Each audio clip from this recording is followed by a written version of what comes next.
Hello, everyone. We're on. And guess what episode this is? I happen to know that because Jan just told me. It's episode 65. And it's a very special one because we have a guest. So I'm Joe Atwell. I'm here with my co-host, Jan Irvin, and we have Jacob Duellman. Welcome, Jacob. Thank you for having me. I just touched my microphone. Hopefully. Yeah, you don't want to grab your mic while we're talking, dude.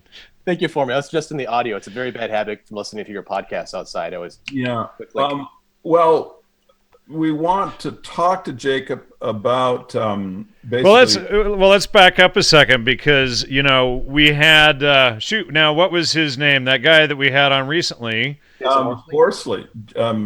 Now I'm James Campbell. And and James Campbell, he had gone out based on the show, and he was talking to some people sitting at dinner one day, and they, the grandmother said, "Well, I knew Wasson," and yada yada yada, and pretty soon he's at these people's house looking at the Wasson archives and everything, and he was able to pull up all this original research that would have probably been lost forever if he hadn't have done that. And we had put out, Joe had asked me to put out a request for research help last week, which I had posted on Facebook. And you had just dug in, Jacob, and, and really came back with some amazing stuff. And this is really, what it's all about. And while you look like a professor sitting there with all your library and everything right behind you and your beard and glasses and all, you're in fact not a professor, are you? No, not at all. My friends might beg to differ just because of the way I am. This is actually thanks to you. This library, I started collecting it when I started the Trivium studies. How long ago was that? 4 or 5 years ago now, probably. When did you have Gino Denning on the show? Oh, that was 7+ years ago. I caught it a couple of years probably after you put that on because I saw you on Dave Asprey's show, Bulletproof Radio, and then I was like, oh, this young guy seems pretty interesting. So I started following your show after that, got really heavily into the Trivium, and I decided if I'm going to have a family someday in my life, I need to have books that I can hold in my hand and put in a bookshelf and keep forever because all I need is one EMP blast and all text gone, all our digital books are gone, no more data, there's no more information, there's no more education. So kind of went off on a tangent there. I'm known to do that. No, but it's a very useful one. Well, the point is that the idea is to encourage people, everyday people, to go out and find valid research and to feel confident in being able to do that. I mean, I started at one point. Joe started at one point. You didn't. We just didn't have it all our lives. I decided I wanted to write a book, and then once I started writing, I was writing stuff, and then it was like, well, how do I check this now that I'm writing it? And then I had to start dealing with citations and all of this stuff, and so that was a whole new thing. And sorry, just turning off some other windows that were accidentally open, but learning that, okay, well, I can just go track this stuff out and follow the leads and until everything is flushed out and there's nothing left. And basically over the last couple of weeks, and you were already familiar with Trivium, but over the last couple of weeks, you had really done a lot of research on Brigadier-General Thomas Harrisson. Yeah, it's only the tip of the iceberg, too. And it's only the tip of the. So anyway, go ahead. You're right on. Both of you go ahead and. Actually, no, Jacob. Why don't you give us like a little update on the research you're doing and any conclusions or conjectures you're able to draw out of it? Well, before we get started on that, I think you asked me like what I do, and I kind of went off on that tangent. I just bring it back full circle really quick before I go off on that, and we really get off in the details. I studied English at the University of Minnesota Twin Cities. I have a bachelor's degree. But I also work in a completely different industry now. I work in aggregate industries in a rock crusher repair shop. So down in the rock quarries, those machines that break down all the stone and bring that aggregate material out so we can have the beautiful society we have right now. I help repair those machines in a repair shop and do some engineering and kind of a jack of all trades, a little bit of everything I kind of touch on. But anyway, that's my background. So you fix rock crushers, gigantic rock crushers. Yes, indeed, they're massive, and we don't even fix the largest ones. Like we just usually do secondary and tertiary rock crushers. Wow. Primary ones. Yeah, and I've seen like photos of those things. Like they're like a tower that's like 60 stories tall next to like a pickup truck or something. Yeah, they're just big. Dump those things down. I have an uncle that drives those trucks. It's not fun. Well, actually, it is fun, but if you get caught in the weight the wrong way, you'll come tumbling down in a big heap. But anyway, where were we? Tom Harrisson. Okay, you're mass observation and all that stuff. Okay, so you guys asked for. You know what? We're getting feedback all of a sudden. Joe, can you kill your speakers? Okay, go ahead. There's still feedback coming from somewhere. I don't know where. I don't have any audio on earbuds. This happened last week too. And Joe, are your speakers down far enough? Yeah, they should be. They're registering this in the lowest possible range, so there shouldn't be any feedback at all from them. Okay, try again, Jacob. Okay. Seems like we're fine now. I don't have any. Now it's gone. Yeah. All right. So last week you gave that request to try to find that poem. So I got a little bug just went in my head, and I was like, I need to find that poem because I studied English literature when I was in college, and I was like, it'd be really interesting to see this philosophy of cannibalism written down in a poem, see how the imagery comes out. Maybe we'll be able to find something with it. So I first started trying to find copies of the New Statesman. Couldn't find any anywhere. There weren't any archives, and I wasn't about to just start spending money on the New Statesman to access our archives, for a lemon that might not be there. So I decided to find third ways of finding it, tertiary ways or secondary ways. And that was to just search Coconut Moon, Tom Harrisson, go into all the search engines and try to find as much information as I could and just keep reading until I find something that's interesting. And that the article about ornithology out of was the Journal of Geography. I can't remember the name of it off the top of my head right now. But that said it was in his book, Surviving or Savage Civilization. So I started doing some digging. I couldn't find a digital copy initially.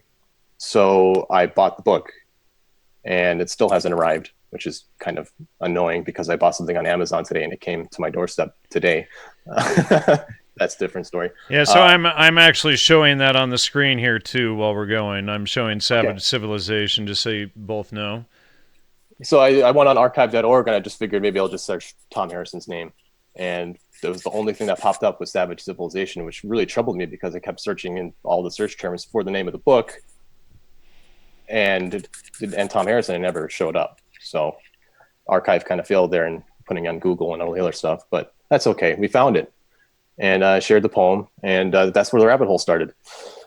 I guess where could we start? I mean, I found that documentary by David Attenborough, who worked with him on the Borneo story documentary that he made in the 1950s with a man by the last name of Gibb, and that sort of revolutionized documentary filmmaking in its own right.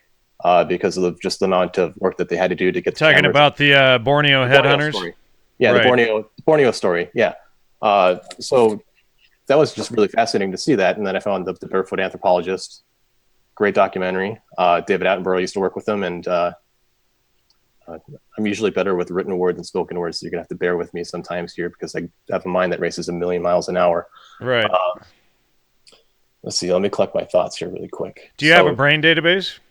I do not. That's something I really need to invest in and do. Let me pull up my Gmail here really quick. That actually has a lot of my research notes in it. Sure. Well, and Joe, what did you discover with this Coconut Moon poem?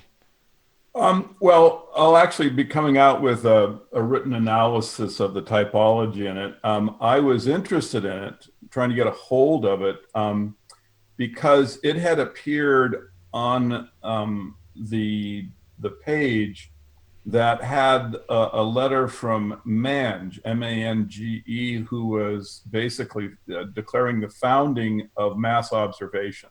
Okay, this absolutely bizarre so-called science of ourselves, which came about because the British working class was having rebellions. And so for some reason, Mange decided this would be the right time to start this mass observation. And I was interested in mass observation because of the potential links to the Beatles. mass observation got into focusing on dance halls. And one of the books of sort of anthropologic understanding of British dance halls, for example, references mass observation over 75 times, 75 citations of different scientific conclusions about the behavior of dance halls.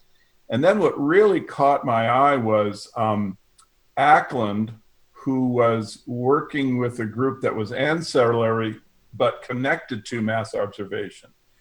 He made this statement. He goes, in the study of dance halls, we've really seen how it controls populations and things like this. I'm paraphrasing.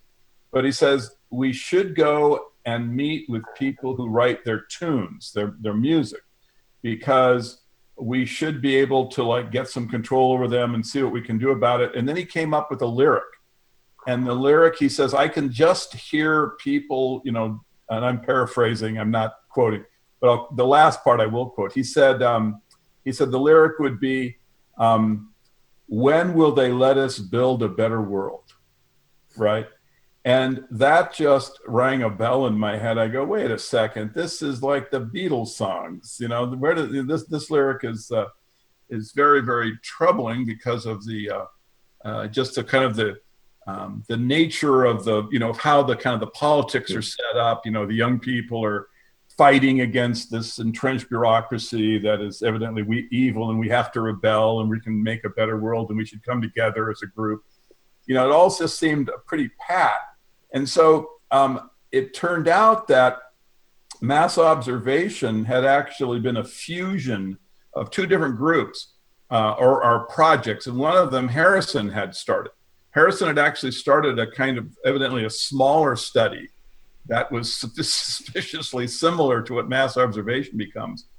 But he, for some reason, and this is the thing which just, I knew this was a red flag when I read it. He had his poem, Coconut Noon, A Philosophy of Cannibals, printed directly underneath Mange's letter announcing mass observation. And this was supposedly before they got together. And so I said, man, this looks pretty weird to me, pretty suspicious. I sure would like to get this Coconut Moon business, because cannibalism is an absolutely key concept, a key typology in trying to understand the secret society. The secret society has a brand of humor that is related to and plays off of, but is in opposition to the Roman humor in Christianity that I claim exists in things like eating of my flesh and drinking of my blood. I don't know if you've read Caesar's Messiah, but I have this whole thing outlining this Roman humor about cannibalism. Well, in modern, typology, they link to this. Like if you look at the cannibalism in zombie films, right? Very, very often it's related to an apocalypse, or they'll have a Messiah.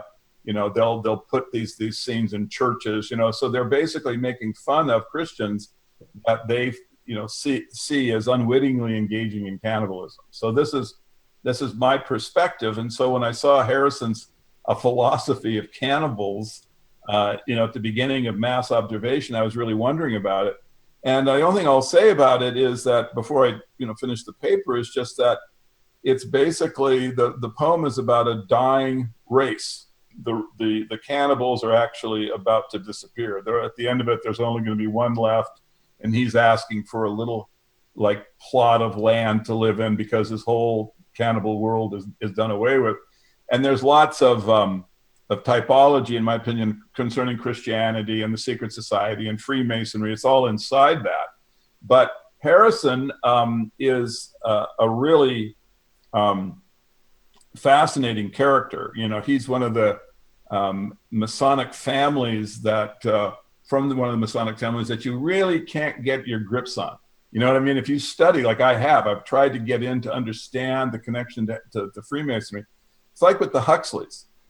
Sometimes they're in, sometimes they're out. I don't think that Freemasonry organizes the entire secret society. And this is one of the problems, is that they can blink and go in and out of other organizations all over the place. They can be in Bohemian Grove, Skull and Bones, Freemasonry, or none of them, right?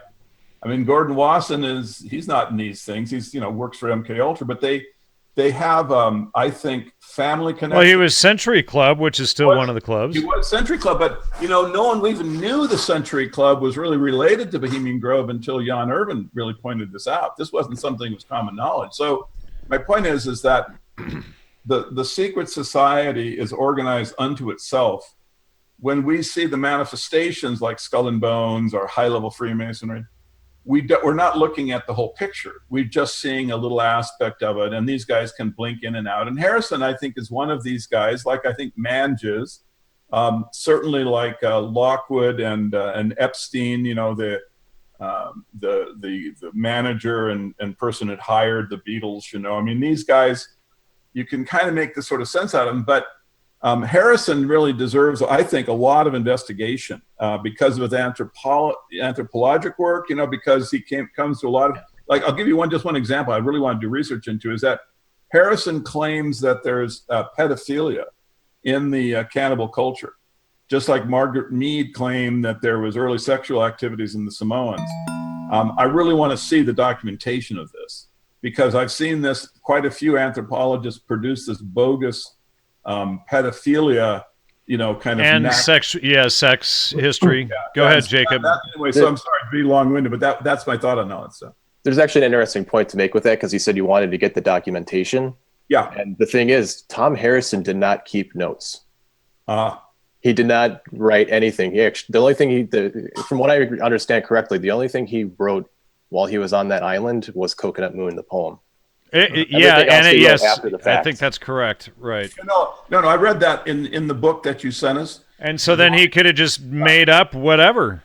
Right. Yeah. And it's sort of like when you look at William Burroughs in the Amazon, jungle, and he discovers like the ancient ayahuasca culture, and it goes all the way back to time. He talks about how it's so ancient. Now there's only one problem. There's only one guy left. There's only one shaman left. Here's the last one. So if you want to like replicate his steps to try to get to the, this culture, unfortunately, there's only one guy and he's dead. So that's the end of that.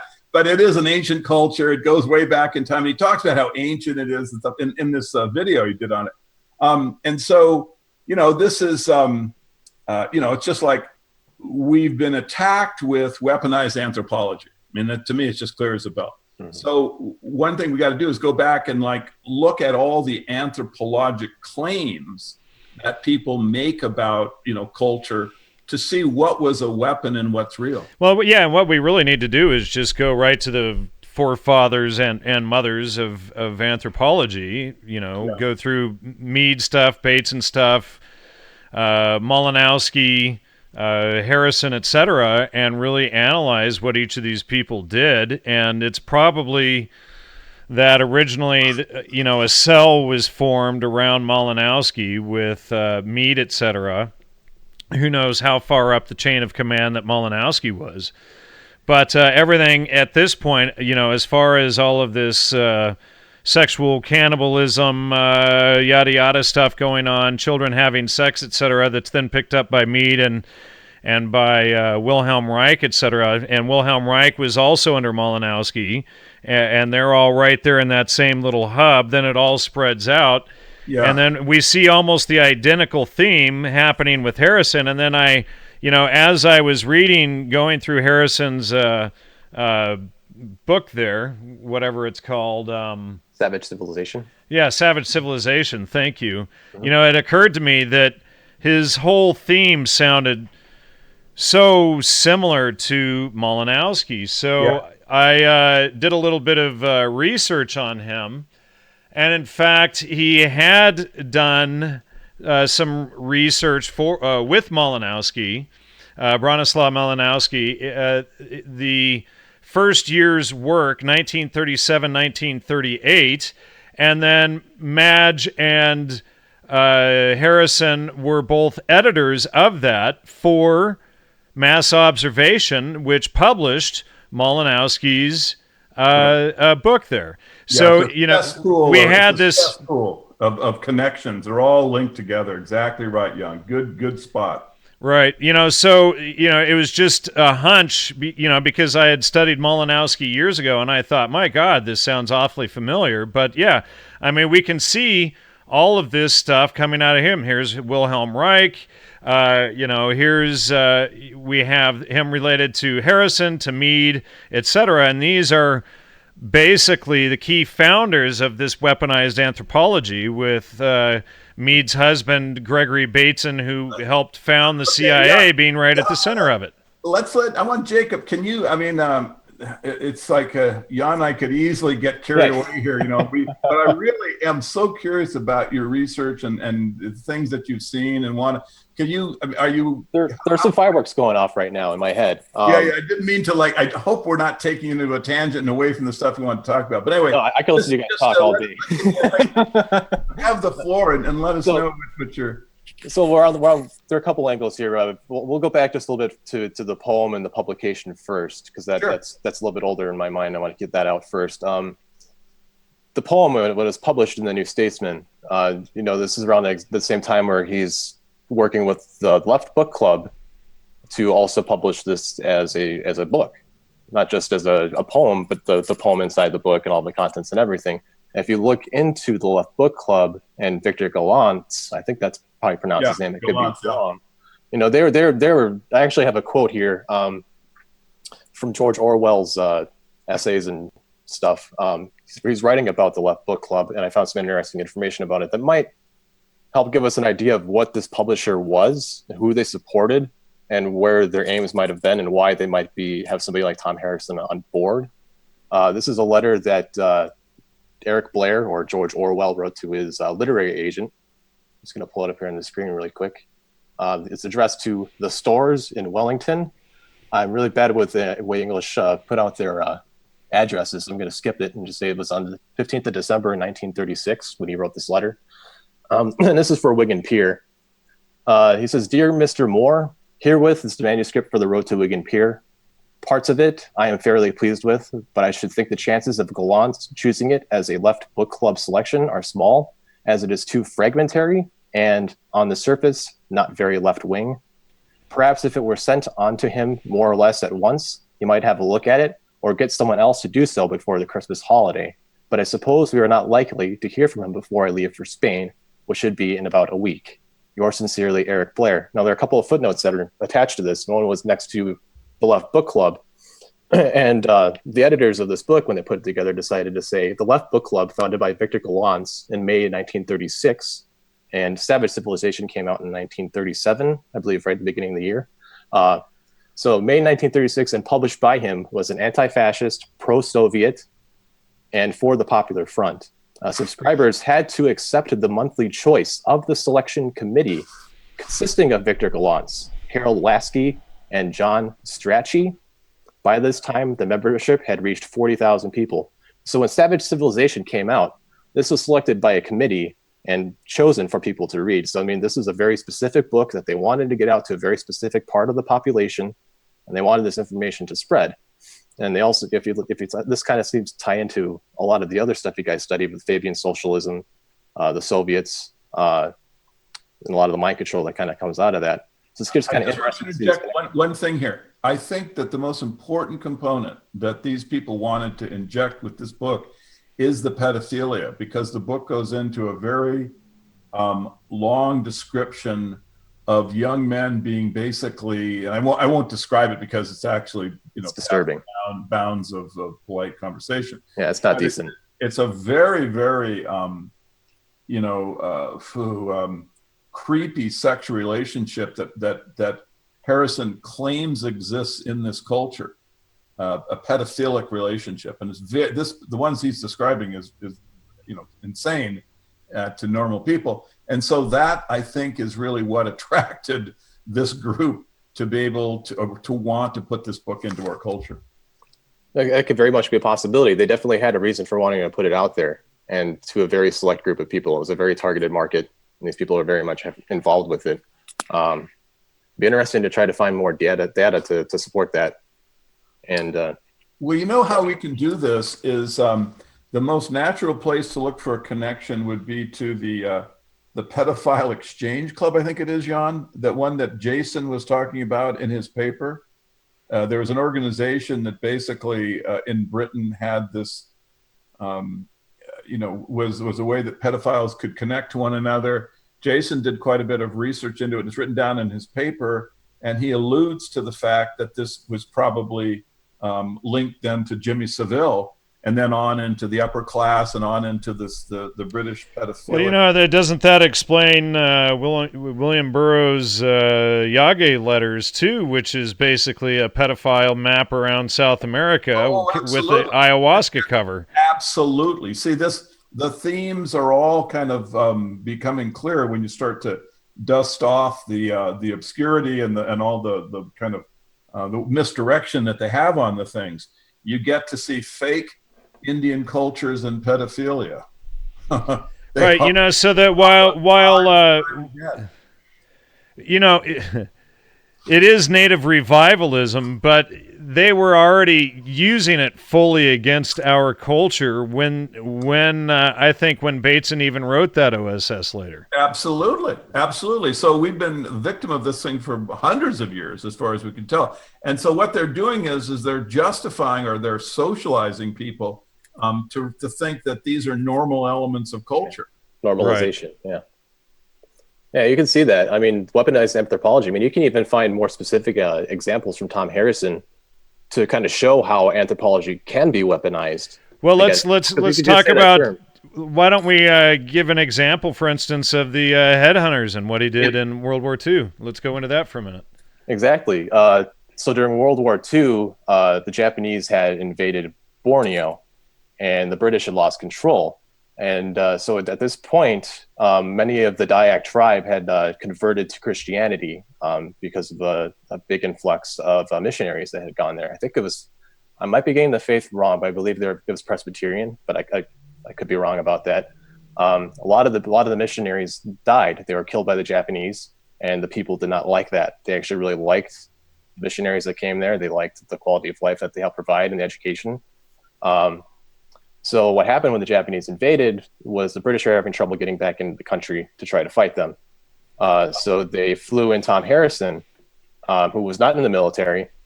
And he was like 19 at the time when they flew him in there, wasn't he? That was the first time he went there. That was through Oxford. And that was for a trip through ornithology. This is probably, I think he was in his 30s at this time when he went back to Borneo. So they got him. They knew he had the intelligence of the tribes and the people out there in the background to be able to go and organize. So they put him in charge, with no military training whatsoever. I mean, they just like, okay, put you in charge. If you watch the World War II Headhunters documentary, you can see how his men, the Barefoot Anthropologist is one that has it in there. The Barefoot Anthropologist will tell you what his men thought of him. They didn't like him. They wanted to kill him. He was doing a lot of horrible stuff. I mean, he was taking control, was not following orders, was basically making his own commands to people and organizing it all on his own. He was in control. So what he did was he went up to the Dayak people eventually and decided, hey, we know we took away your religion and we outlawed headhunting. And that was about 10 years prior to World War II when they outlawed it, I think, if my information is correct. So this was a very major part of the religion. The headhunting was sort of like, and they equated this in the documentary, it was sort of like Christianity going up for communion for the bread and the wine. So if you take away the bread and the wine, all of a sudden you remove the ceremony from the people, and you remove their heart, their soul. Joe, you got to turn that back down. You just created a feedback loop again. Turn your speakers down, Joe. So none of. I'll make sure we get the feedback here. Turn the speakers down, Joe. You just, whatever you touched, you created a bad feedback loop. You got to keep it down. I don't think it's my end, Jan, but it could be. Yeah, we both have headphones. You're the only one with speakers, dude. Turn it all the way down and then back up because it's on a feedback loop, please. Well, also seems kind of interesting happens when we're talking about something that's kind of interesting. God damn it. It's done that in a couple of shows for you guys. All right, just try to mute your mic for a minute, Joe, please. All right, go ahead. Go ahead, Jacob. Okay. So where was I here? So the heart and the soul. So they had taken away the heart and soul of their religion, so they couldn't practice it anymore. Now, not all of the tribes people converted to Christianity. There are still pockets of them out there in the wilderness who had their own communities and still practiced their religion, but were outlawed for practicing the headhunting part of it. So Tom Harrisson saw an opportunity to do some manipulation. He knew that the Japanese were invading. They were trying to find some American airmen who had crash landed. So he decided, if we're going to be able to get these people out of here, we need to reinstitute headhunting. I'm getting that feedback again. Yep. Yeah, I am too. I don't know what's going on. Joe, can you mute your microphone, please? It was off. It was not doing it there for a couple of minutes. All right, try that now. Yeah, it stopped. It's definitely Joe's side. There it goes again. I don't know what the hell. We'll make do. I used to be in a band back in the day, so the feedback maybe will bring back some memories. John, it isn't in mine because I unplugged it and there was no sound whatsoever, and you're still getting it. So, well, it stopped right when you did that. It's not doing it now. Go ahead. It stopped. It stopped doing it. Whatever you did. So go ahead, Jacob. All right, so weaponized anthropology, headhunting, stealing the heart and soul of the Dayak tribes. So Tom Harrisson decided, we're going to lose this battle if we don't start finding new methods of taking out the Japanese. We're not going to be able to take this land back. So he went to the Dayak tribes and said, hey, we'll do a deal. You guys can start headhunting again. We won't outlaw it, but there's only one catch. You can only headhunt the Japanese. So that's Joe. Whatever you're rubbing on is going into the mic there too. Sorry. So where was I? Sorry. So he decided to. I'm sorry, I just lost my spot there in my train of thought. I'm sorry, dude. Yeah, I was getting distracted because of all the noise. I think you're on mute. Joe's. Yeah, sorry, I got distracted too because Joe's mouse or whatever was making all kinds of noise into the mic, so we lost the train of thought. Best, John, just to let it go unless it's you can't let it go, Joe, because it's a massive feedback loop. It's gone now. But if your speakers are too loud and the mic is too close to the speakers, it will feed back. That's why we use headphones. Just work through it. We should do that because you can't work through it, Joe, because it interrupts all thought. Anyway, Jacob, try to continue there. Interrupting all thought is when we stop to do this like sound control thing. Anyway, let's ignore this and go on, okay? Now your microphone is too low. You got to turn down your speakers and just mute your microphone with the button on the screen rather than altering all your volume settings. Go ahead, Jacob. Sorry. Okay, so weaponized anthropology, the Dayak tribes, they were converted Christians, but all of them were. The headhunting was outlawed. Some of the tribesmen still practiced religion, but still couldn't headhunt, so they were longing for their religion back. So when Tom Harrisson decided to have them just only go after the Japanese, I think some of the soldiers in the documentary were talking about how the woods became alive again, the jungle became alive again. You can hear the sounds of the tribesmen doing their dances, the repetitive noises of the drum beats. It was almost like their soul had been given back to them, and they were killing the Japanese with a lot of vigor. I mean, they would just take them out, boom, boom, boom, boom, boom. Walking through the jungle, they'd pick off one guy in the end with a glow stick and a little bit of poison. He'd fall off. Nobody would miss him because nobody would hear him fall. Nobody would hear him scream or anything. So that's how they kind of headhunted, and that's how weaponized anthropology could be weaponized to the aims of the British. In the documentary, they actually said Tom Harrisson used the traditions of the Dayak tribes for the British purposes to suit their needs. That's a great example of weaponized anthropology, by using the traditions of somebody and using it for your benefit. They might think it's perfectly good and normal to them, but it could also be very harmful in the process and at the same time.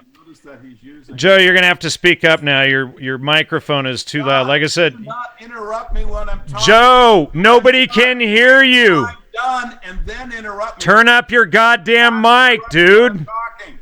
Nobody can hear you. Nobody. Joe. Let me talk, okay. And then interrupt me. No one can hear you. You gotta turn up your goddamn mic, dude. You interrupt me, but otherwise I can't have a train of thought. Turn up your goddamn mic once and for all. Okay, wait a second. Hold on, and you guys discuss, and I'll turn up my mic. Hold on a second.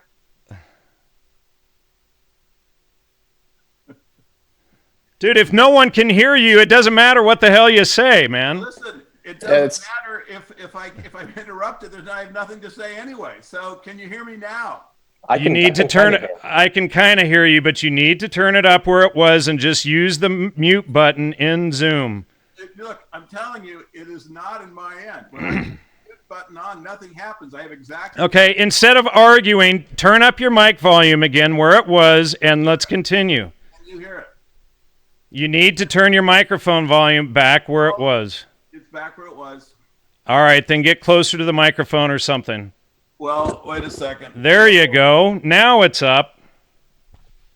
All right. I've lost my train of thought. Why didn't you pick it up, Jacob? Go ahead.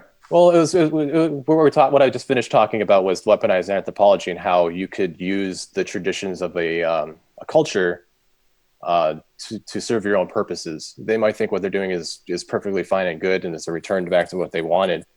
But the British had taken it away from them initially and then given it back. So when you withhold something like that from somebody, you start to gain power, and then when you give it back, you gain even more power. So there seems to be like a give and take right there, what the British did, because it definitely increased the vigor of the Dayak tribes to go back out there and start headhunting again when they gave full go to go after the Japanese. So Tom Harrisson knew what he was doing, and he did it well. And I'm very curious to see how that man might have applied that elsewhere. And it seems like mass observation is a very, very, very good point to focus on because of how he studies the British people, and not just British people, but how much of Western civilization acts. How can you use how people act in bars, sporting events, at the church, family functions and picnics? Yeah. How can they use that to serve their purposes? How can they, and while at the same time, the population is not knowing that anything is even wrong. So it's a good way to slowly cook a frog, it seems like. They don't even know. And that's actually what was done. One point that's interesting is this dance, the Lambeth Walk. Have you looked into that at all? No, I haven't.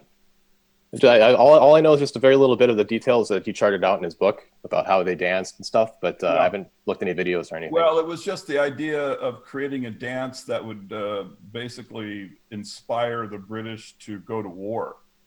That was how it was characterized, it's why they promoted it. And it's been studied actually by people after the fact.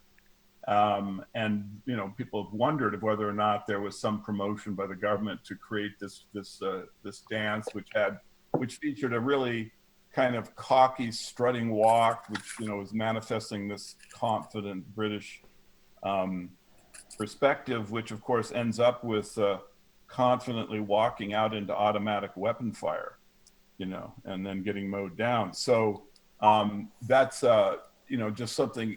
This was actually before mass observation, but it's just something in the stream of all of this weaponized anthropology that we, who are the group that must walk into the into the automatic weapon fire, needs to be aware of. We need. That's a very good point. Yeah, that's why I hope that you continue this study. It's only the tip of the iceberg. I mean, it's so thrilling just to be able to see this. He's such an interesting character. I mean, aside from the horror, I mean, they should have made a Hollywood movie about him, and they actually kind of did. And then it's called Farewell to the King with starring Nick Nolte. They renamed him and just kind of based the character off of him. Nick Nolte didn't play him, but his co-star did. I can't remember the name of the actor off the top of my head. Joe, really quickly, going off of what you were just saying, getting these guys to walk right into machine gun fire. And then you have the Tavistock Institute right there, who then studies shell shock, which becomes PTSD, and how to get soldiers right back out into the field, into the gunfire. Yeah, well, if you look at mass observation and the funding for it, you'll see that Victor Gallant's, which Left Book Club, that was actually something that helped fund mass observation. But the other source that's known was this Lord Simon, and Simon was the partner of Solly Zuckerman, excuse me. Zuckerman was the psychologist who actually created the technology which then was used in the Dresden bombing and the firebombing. Zuckerman basically had created technology or psychology, anthropology, that could detect the kinds of bombing that would create the most terror, right? So again, you have just a clear-cut case of weaponized anthropology, that they actually were trying to create terror and panic. Now you could say, well, there's a military purpose for that, but regardless, you still have a direct connection into mass observation. This same group of individuals is through Zuckerman and Simon that is involved in the starting of funding of these projects inside of mass observation that Harrisson was involved with. It's kind of startling when you think about it, especially with the connection with Victor Gallant and Zuckerman in World War II, the Dresden bombings. And then it goes directly on into the Beatles and into the fate. I mean, like, you see, they can name these things whatever they want, but if you just focus on the actual science, when you look at like the Fabian Society, right? I mean, like, what is that? Well, that's just basically cultural Marxism. I mean, we have different names for it here, political correctness and whatnot, but the Fabian Society just had this, a justification for very intense political control that it was trying to set up. And then it had the same groups of people, the ones that were involved in mass observation, and the Fabian Society are then involved in the London School of Economics, right? They actually, the Rothschild family, Simon, all of these guys then, through the Fabian Society, create this educational institute, the London School of Economics. Now I'm going to give you like a little, I don't know if you know this, Jacob, but this is really like an amazing bonbon. London School of Economics was the funding source for the Rolling Stones. Yep, I knew that, yeah. Oh, you did? Okay, so... Well, because I think Mick Jagger went to school there, I believe, didn't he? Right. He did, and they, as did Gordon Wasson. Yeah, that's right. And so did Joseph Lasky, who is part of the Left Book Club.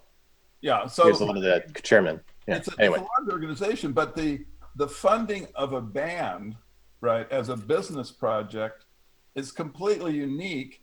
And the idea that it was just circumstance that the one group that they decided to fund, being the Rolling Stones, which basically is the counterpart to the Beatles, is preposterous, right? I mean, that fails because of the context. It fails because when you look at all of the weaponized anthropology you can demonstrate in the counterculture with the Beatles and things, then when you see that this group, right, the financial relationships between mass observation, the Fabian Society, London School of Economics, and then you go, well, wait a second, then they're the group that then funds the Rolling Stones.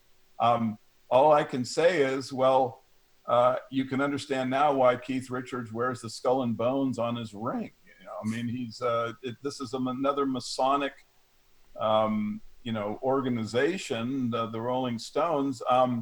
As an example, like Jumping Jack Flash, that song, the lyrics are basically play off of The Mental Traveler by the, crazed Freemason William Blake. So, what are these guys doing, riff kind of material if in fact there isn't something in back of it? And then as soon as you get the context right of, well, these people are funding this and that, and here's the Stones. Basically the Stones were just like Harrison, bringing back cannibalism to the people. It's just a clear case in my mind of this use of science to debase culture, take culture in a direction that they want, that's useful to them. It certainly seems like there's a cannibalism theme that kind of runs through this, because it's not just like the literal act of eating something, but there's also the metaphor, like you're eating your own culture, you're eating away the things that make you whole and what you are. So it almost seems like studying what you guys research and what you've gone through, cultures seem to be devouring themselves and falling apart. Exactly. Yeah, it's a cultural cannibalism of the whole society just collapsing in on itself into the fall, essentially.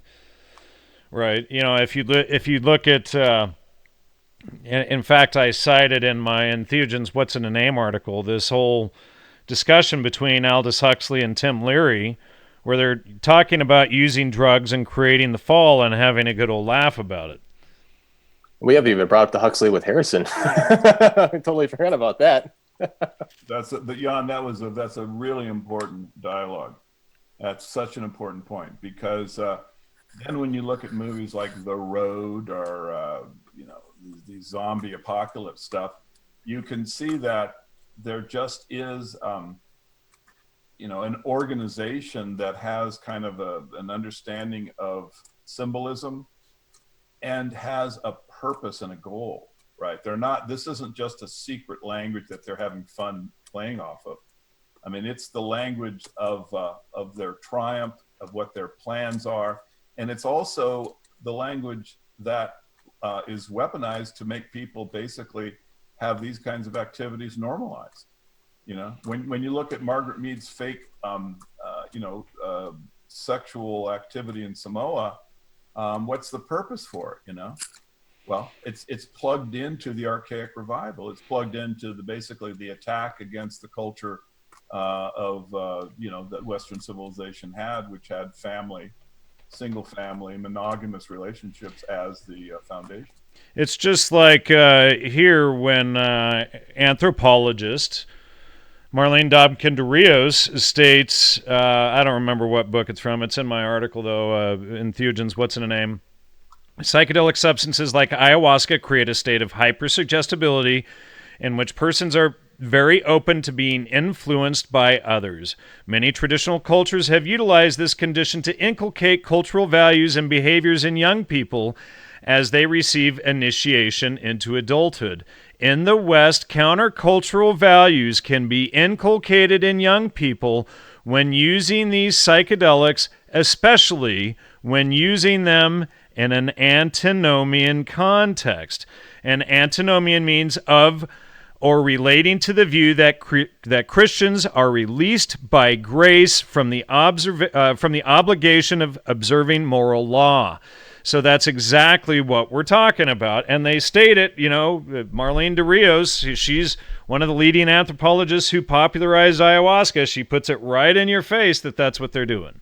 Exactly. Good point. I mean, I can hear her writing a song with the frame, when are they going to let us build a better world?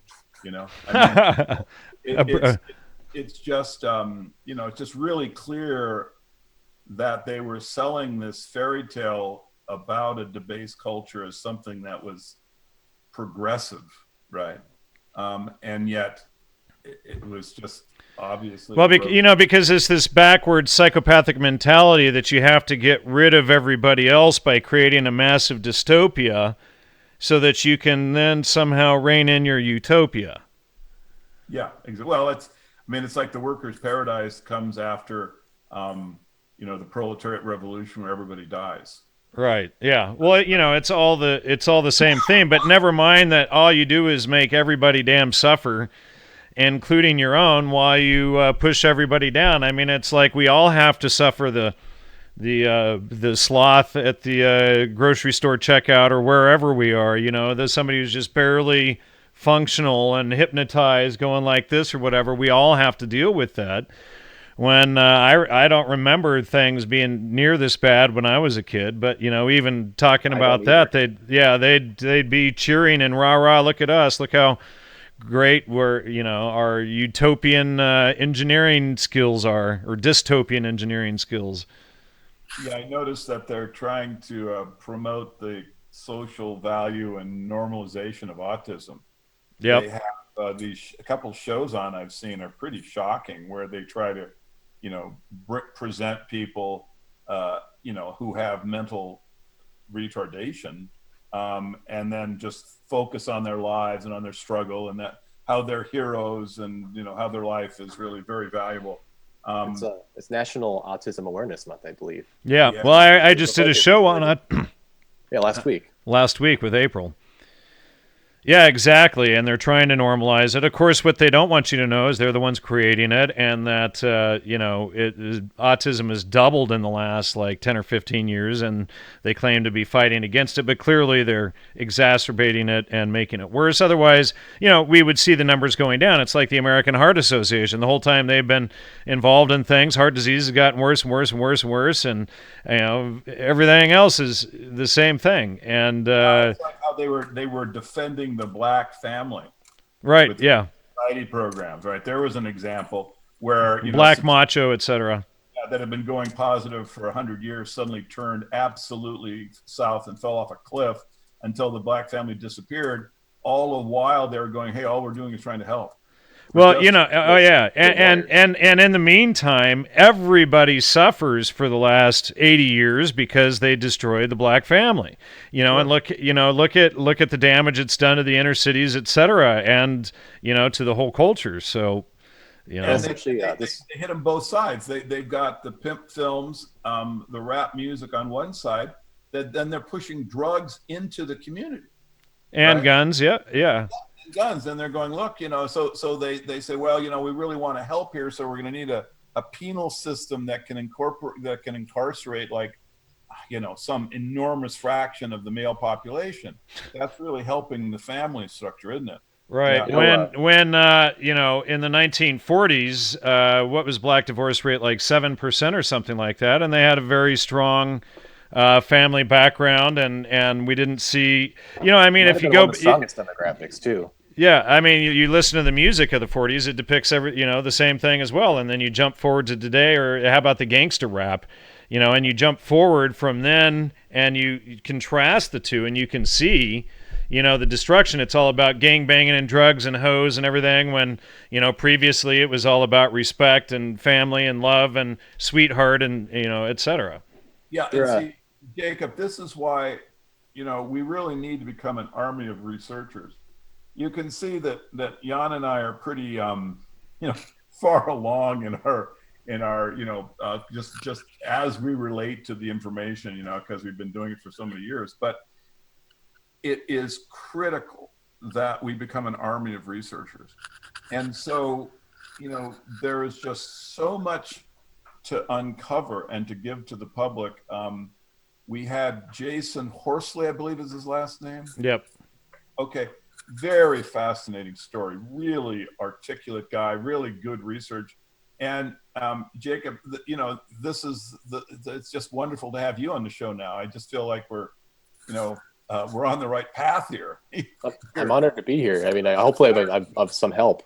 Oh man, I wasn't a complete disaster connected to you guys. It's just like, the thing is, you've got to come back on, and we yak too much. I really want to. You see, the first time you're on these shows is disorienting.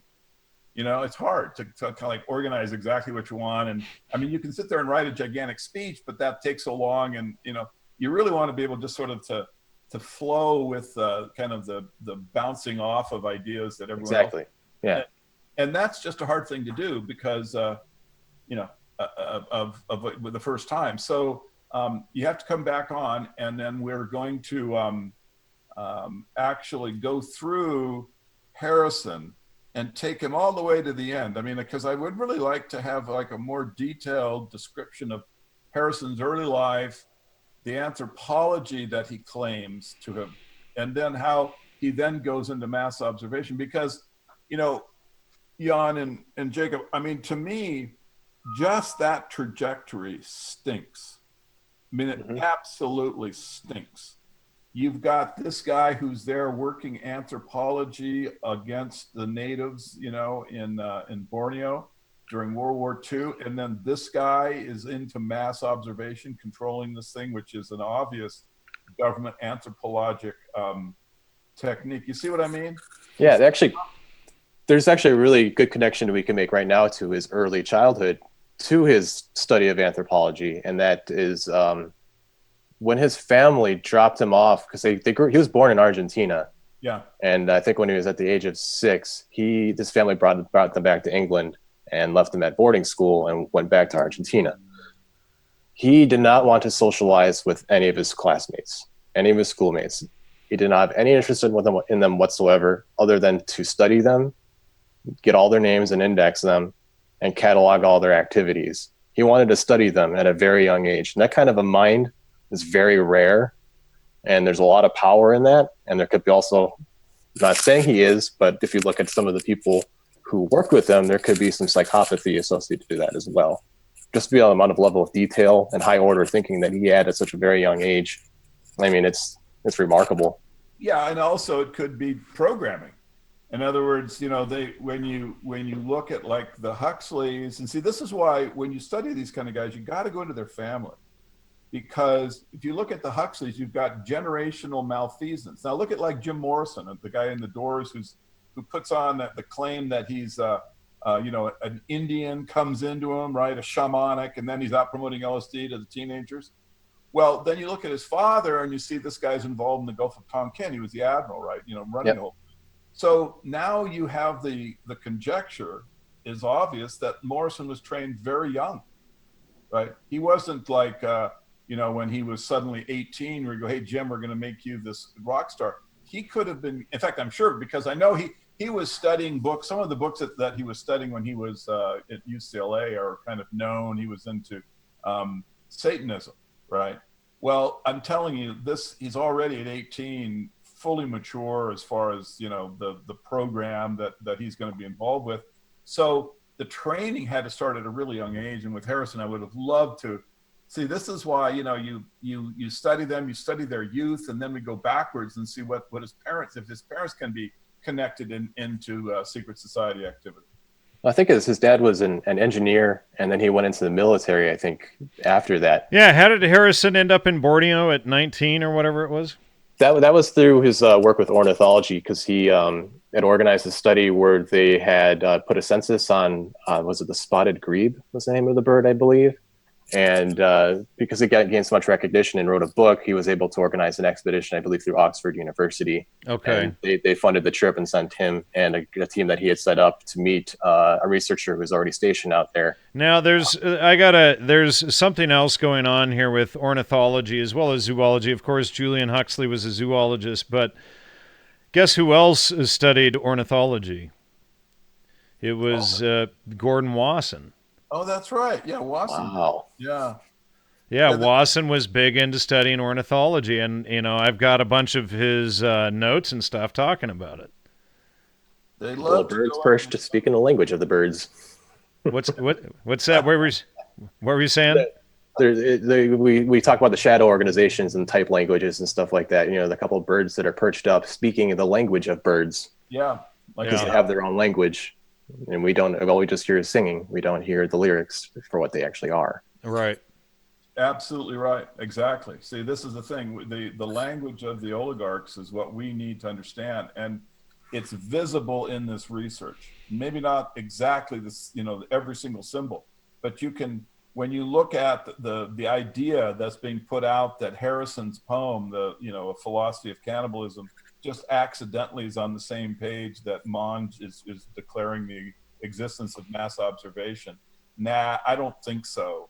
Yeah, to quote Dave McGowan, that's serendipitous, I believe, correct? Right.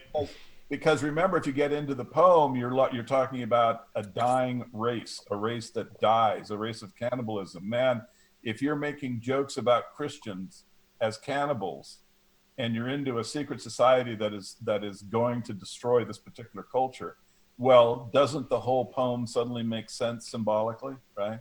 So, okay, it's a stretch. It's possible that it's just a coincidence, but then you get into context, and you can't have too many coincidences inside a strong context, because otherwise, it's like Gloria Steinem, the Chester Bowles scholarship, right? Well. Yeah. She's the only person that ever got it, and she got it to go to Poland, where she was a member of the CIA. Well, I think makes a little more sense to think that this was just a way to give her money, right, from the agency, right? Sure.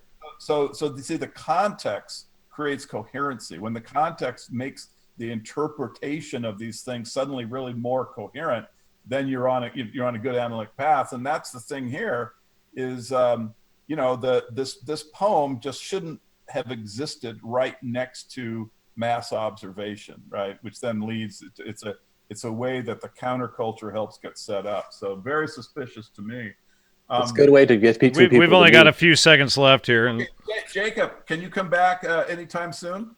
I'd love to be back on the show. Well, this would be great if you could come back. I hope we have maybe next week, because I feel we didn't really get into some of the questions I had, and hopefully next time we'll have less technical issues. I think I'm going to get some headphones like Jan, and then I can unplug them. Yeah, I also thank you so much, Jacob. Yeah, thank you. If you want to contact me, to go to CaesarsMessiah.com. Jan, how do people reach you? Gnosticmedia.com. Please support the show. Please donate. Jacob, any contact information for you or no? I don't have any websites or anything. You can probably find me on Facebook through Jan. Otherwise, if you need to send me an email, you can send it to jacobduellman@gmail.com. I don't think there's a dot between that. I think it's just jacobduellman@gmail.com. Great. All right. Thank you so much. Thanks, audience. Bye-bye. Thank you very much for having me, guys. Talk to you later. Take care. Good night.